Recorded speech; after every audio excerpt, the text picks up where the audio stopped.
ഒരു കഥ കേട്ടാലോ?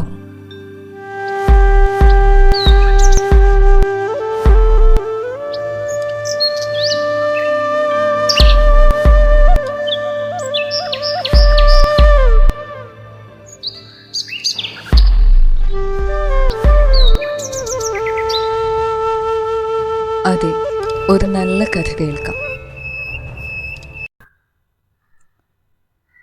പരമേശ്വരനിൽ നിന്നും അസുലഭമായ ഒരു വരം ഘോര തപസ്സാൽ പ്രാപ്തനാക്കിയ അസുരനായിരുന്നു രക്തബീജൻ.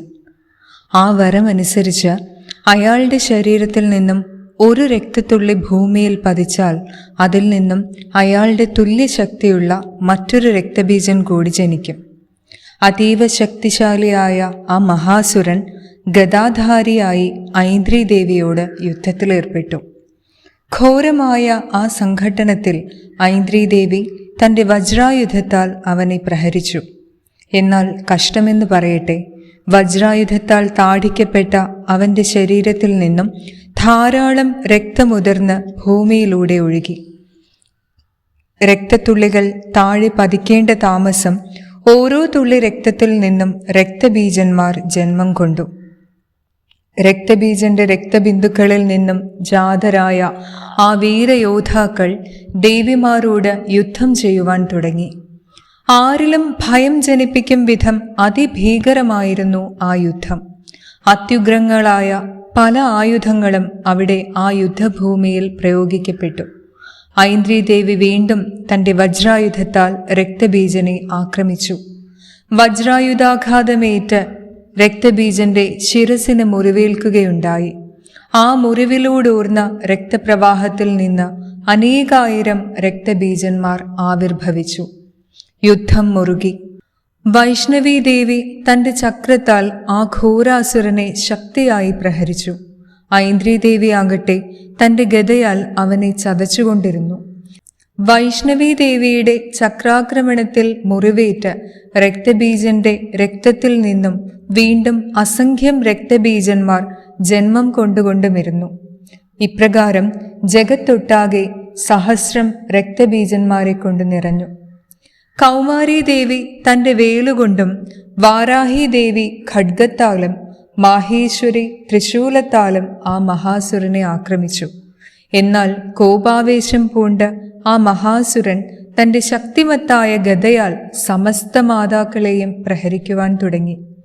ശക്തി, ശൂലം, ചക്രം എന്നിങ്ങനെ പലവിധം ആയുധങ്ങളാലുള്ള മാതാക്കളുടെ ആക്രമണത്തിൽ അവൻ്റെ ശരീരത്തിൽ നിന്നും രക്തം ഭൂമിയിലേക്കൊഴുകുവാൻ തുടങ്ങി. ഭൂമിയിൽ പതിക്കേണ്ട താമസം ആ രക്തപ്രവാഹത്തിൽ നിന്നും 100 കണക്കിന് അസുരന്മാർ ഉയർന്നു വന്നു. ഈ വിധം രക്തബീജന്മാരുടെ ആധിക്യം കണ്ട് ദേവഗണങ്ങൾ അത്യധികം ഭയമുള്ളവരായി തീർന്നു. യുദ്ധത്തിൽ അന്തിമ വിജയം ദേവിയുടേതാണെന്ന് അറിഞ്ഞിട്ടും മുന്നിൽ നടക്കുന്ന വിസ്മയാവഹമായ ഞെട്ടിപ്പിക്കുന്ന ദൃശ്യങ്ങൾ അവരെ ഭയത്തിനടിമകളാക്കി മാറ്റി. നഭസിൽ ദിവ്യവിമാനങ്ങളേറി യുദ്ധം വീക്ഷിച്ചുകൊണ്ടിരുന്ന ദേവകൾ പരസ്പരം പറഞ്ഞു, ഇത്രയും മഹാനായ ഒരസുരൻ ഇതിനു മുൻപുണ്ടായിട്ടില്ല, ഇനി ഉണ്ടാവുകയുമില്ല. രക്തബീജനൊഴികെ മറ്റാർക്കും ഈ വിധം പോരാടുവാനാകില്ല. ദേവന്മാരുടെ വിഷാദഭാവം ദർശിച്ച ചണ്ഡികാദേവി ഭദ്രകാളിയോട് പറഞ്ഞു, ദേവി ചാമുണ്ഡേ, അവിടുന്ന് സ്വന്തം മുഖത്തെ വിസ്താരമുള്ളതാക്കുക. എൻ്റെ ശസ്ത്രപാദത്താൽ രക്തബീജനിൽ നിന്നും പ്രവഹിക്കുന്ന രക്തപ്രവാഹത്തെ അവ രക്തമായിരിക്കുമ്പോൾ തന്നെ നിന്റെ ഈ മുഖം കൊണ്ട് ഗ്രഹിക്കുക. രക്തബിന്ദുക്കളിൽ നിന്നും ജാതരായ മഹാസുരന്മാരെ ഭക്ഷണമാക്കിക്കൊണ്ട് നീ ഈ യുദ്ധത്തിൽ മുന്നേറുക. ഈ വിധം ചെയ്യുമ്പോൾ ഈ മഹാസുരൻ രക്തം ക്ഷയിച്ചവനായി നശിക്കും. നീ ഭക്ഷിച്ചാൽ ഉഗ്രന്മാരായ അസുരന്മാർ വേറെ ഒരിക്കലും ഉണ്ടാവുകയുമില്ല. ദേവി ചണ്ഡികയുടെ വാക്കുകൾ കേട്ട് കാളീദേവി സമ്മതം മൂളി. തുടർന്ന് ചണ്ഡികാദേവി ശൂലത്താൽ ആ മഹാസുരനെ പ്രഹരിക്കുവാൻ തുടങ്ങി. ദേവിയുടെ ശൂലാഘാതത്താൽ രക്തബീജനിലുണ്ടായ മുറിവിൽ നിന്നും രക്തം പ്രവഹിക്കവേ കാളീദേവി ആ രക്തപ്രവാഹത്തെ മുഖം കൊണ്ട് ഗ്രഹിച്ചു. ആ വേള അവൻ യുദ്ധത്തിൽ തൻ്റെ ഗദയാൽ ദേവിയെ പ്രഹരിക്കുവാൻ തുടങ്ങി. എന്നാൽ ആ ഗദാപ്രയോഗത്തിന് ദേവിയെ അല്പം പോലും വേദനിപ്പിക്കുവാൻ സാധിച്ചില്ല. ദേവിയുടെ ആയുധപ്രയോഗത്താൽ അവൻ്റെ ശരീരത്തിൽ നിന്നും രക്തം പുഴ കണക്കൊഴുകി. എന്നാൽ രക്തബീജന്റെ ശരീരത്തിൽ നിന്നൊഴുകിയ രക്തമെല്ലാം ചാമുണ്ഡി ദേവി തൻ്റെ മുഖത്താൽ ഗ്രഹിച്ചു. വായ്ക്കുള്ളിൽ അകപ്പെട്ട രക്തബിന്ദുക്കളിൽ നിന്നും പുതിയ അസുരന്മാർ ജന്മം കൊണ്ടുവെങ്കിലും ദേവി അവരെ ഭക്ഷണമാക്കി. മാത്രമല്ല, രുധിരപാനം തുടരുകയും ചെയ്തു. ചണ്ഡികാദേവി ശൂലം, വജ്രം, ബാണം, വാൾ എന്നിങ്ങനെ വിവിധ ആയുധങ്ങളാൽ രക്തബീജനെ ആക്രമിച്ചുകൊണ്ടിരുന്നു. കൂടുതൽ രക്തം പ്രവഹിക്കാൻ വ്യത്യസ്തമായ ആയുധങ്ങൾ പ്രയോഗിച്ച് ദേവി അവനെ മുറിപ്പെടുത്തി. ആ ആയുധ സമൂഹങ്ങളാൽ രക്തമെല്ലാം വാർന്നുപോയി. അവൻ ഭൂമിയിൽ പതിച്ചു.